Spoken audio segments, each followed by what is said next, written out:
Good morning. It is about 7:30, 8 o'clock.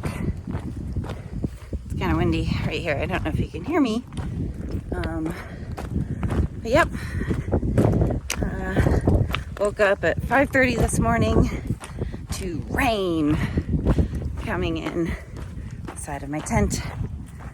Not very heavy, and it only ever seemed to come in like 30-second bursts of rain, and then it would stop for 5 minutes, and then another 30 seconds, then it would stop. And before we left on this leg, I checked the weather forecast and it said like 5 days of beautiful sun. So I got a weather forecast current for the pass that we're going over today, and it said no precipitation all day. So where was that rain coming from? No, but it was not that bad. Very minimal. It's dry, and it's gonna be a warm day. I can already tell. Still walking through a burn zone, the same one as yesterday. Feels like it was a pretty massive fire, but maybe 10 years ago or something, based on the size of the new growth that's coming up. I don't know.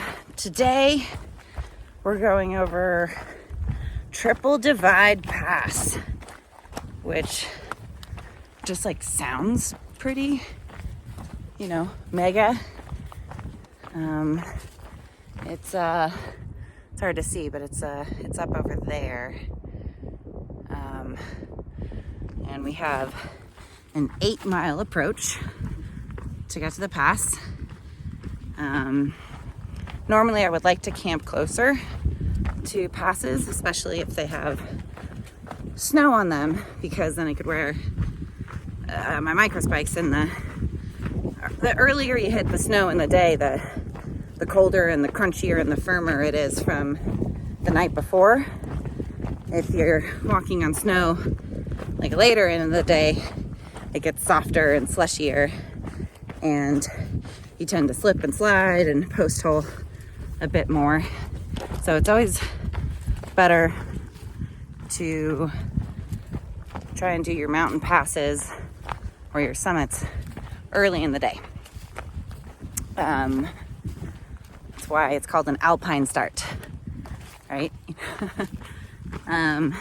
But in the national park here, we're very restricted on where we can camp, and the closest we could get to the pass is 8 miles away. So that'll take us 3 hours, maybe, to get to the pass. So still before noon, but there will have been more sun on that snow than I would prefer. But we talked to some Swedish hikers. Swedish? I don't know.